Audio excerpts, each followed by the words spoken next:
Assalamualaikum warahmatullahi wabarakatuh. Kembali lagi di YouTube channelnya Abdi Talib. Konten kali ini kita akan melanjutkan konten sebelumnya yang kita membahas tentang jamu.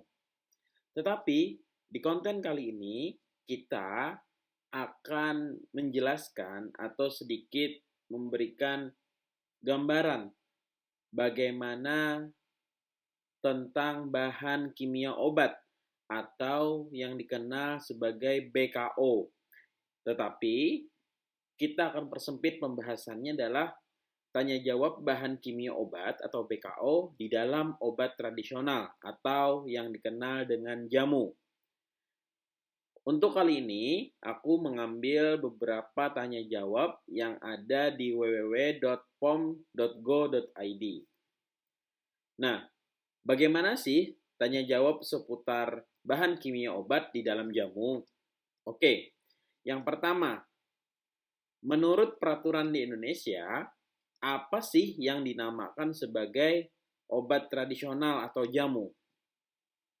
Jadi, sedikit kita ulang, definisi obat tradisional atau jamu adalah bahan atau ramuan bahan yang berasal dari tumbuhan, dari bahan hewan, dari bahan mineral, atau sediaan sarian galenik, atau campuran dari bahan tersebut yang secara turun-temurun telah digunakan untuk pengobatan berdasarkan pengalaman.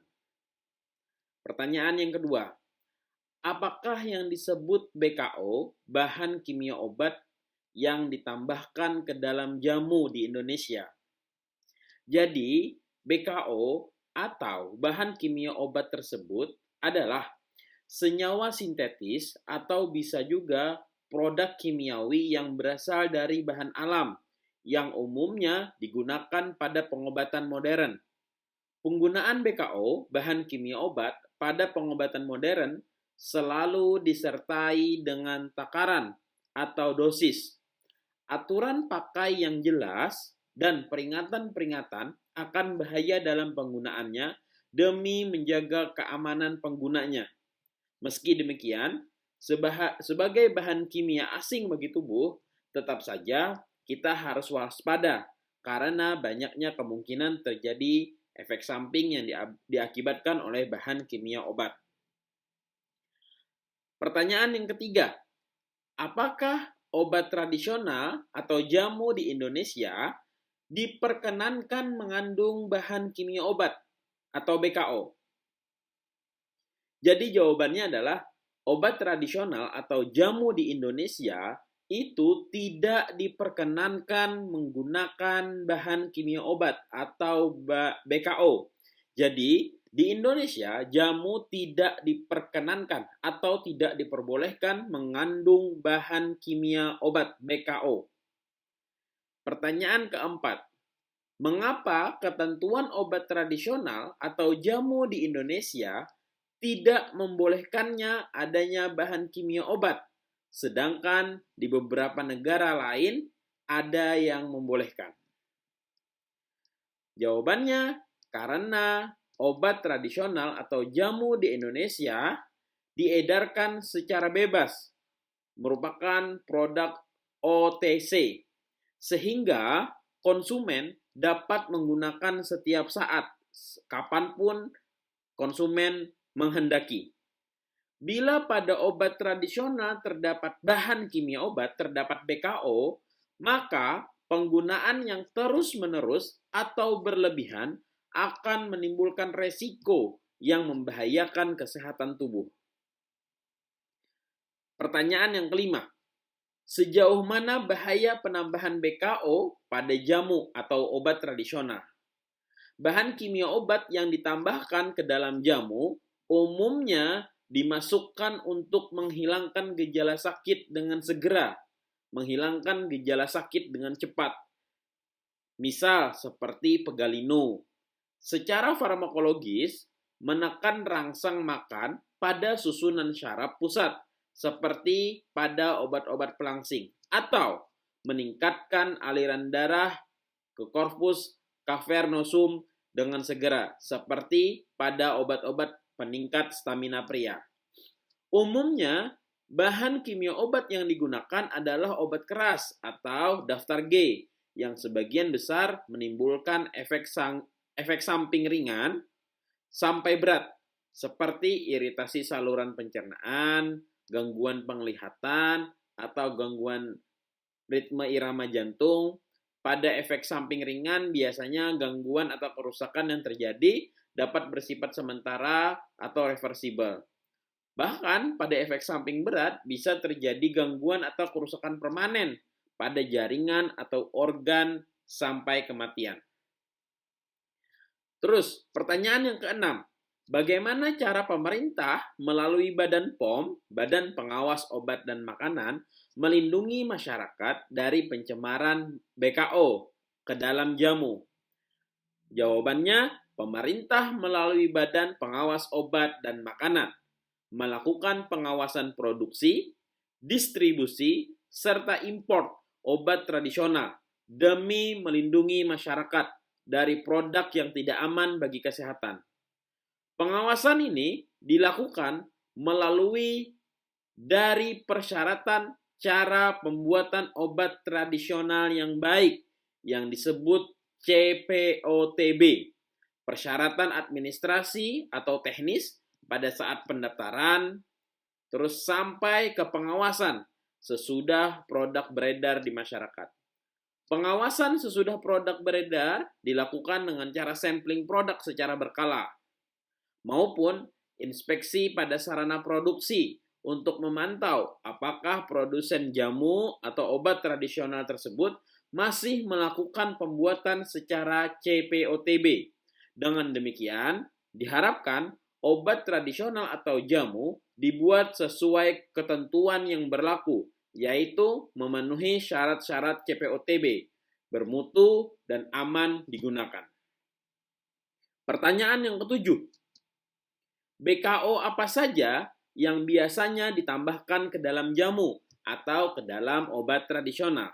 Jawabannya, contoh, pada jamu pegalinu sering ditambahkan bahan kimia obat penghilang rasa sakit, golongan analgetik. Pada jamu dengan klaim melangsingkan, itu sering ditambahkan BKO yang bekerja pada susunan syaraf pusat untuk menekan rangsang lapar serta meningkatkan kemampuan beraktivitas. Terus, pada jamu peningkat stamina pria, selain sering ditambahkan BKO penghilang rasa sakit, ada juga yang ditambahkan BKO untuk mengatasi gangguan disfungsi ereksi. BKO bagi disfungsi ereksi umumnya bekerja untuk meningkatkan aliran darah pada korpus cavernosum, tetapi sering diikuti pelebaran pembuluh darah jantung. Hal ini tentunya akan berbahaya, bahkan dapat mengakibatkan kematian pada penderita jantung dan penyakit jantung yang diberi obat jantung golongan serupa. Pertanyaan ke-8, bagaimana kita bisa mengidentifikasi secara cepat adanya BKO di dalam produk obat tradisional atau jamu? Jawabannya, bahan kimia obat atau BKO itu dapat diidentifikasi secara spesifik melalui uji laboratorium. Selain itu, adanya bahan kimia obat atau BKO dapat dicurigai apabila ada penggunaan obat tradisional cepat dirasakan pengaruhnya. Dia memberikan pengaruh yang cepat. Nah, di mana hal tersebut jarang terjadi pada obat bahan alam. Pertanyaan ke-9. Mengapa masih ditemukan produk obat tradisional atau jamu yang dicemari BKO di pasaran?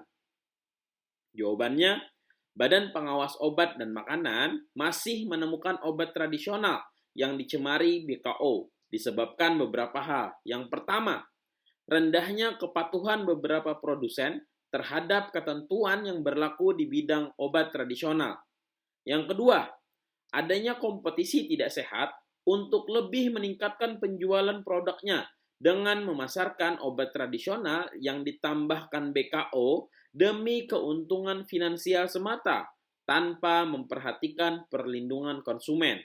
Dalam hal ini, BKO dijadikan selling point karena efeknya terasa cepat. Terus yang ketiga, masuknya obat tradisional asing ilegal yang dari negara asalnya diizinkan mengandung BKO. Pertanyaan ke-10.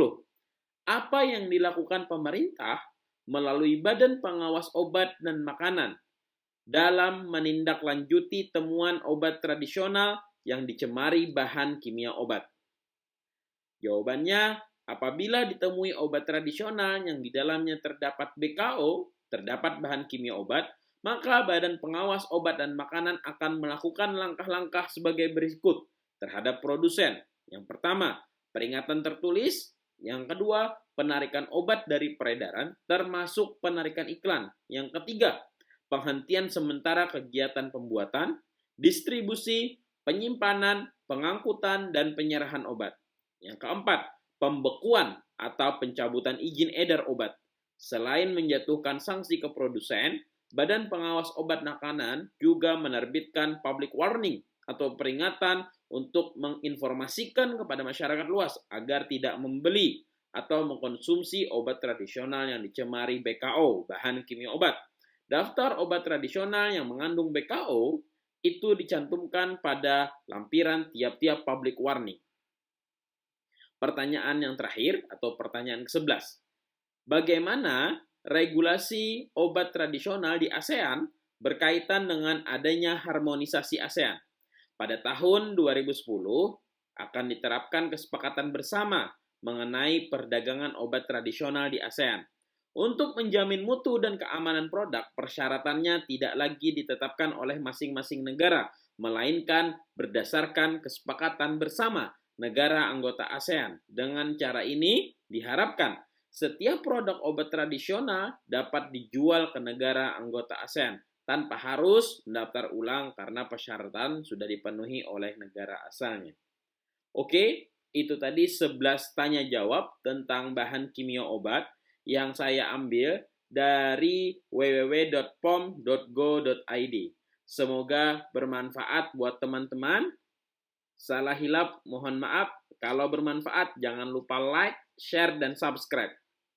Ditunggu konten selanjutnya. Assalamualaikum warahmatullahi wabarakatuh.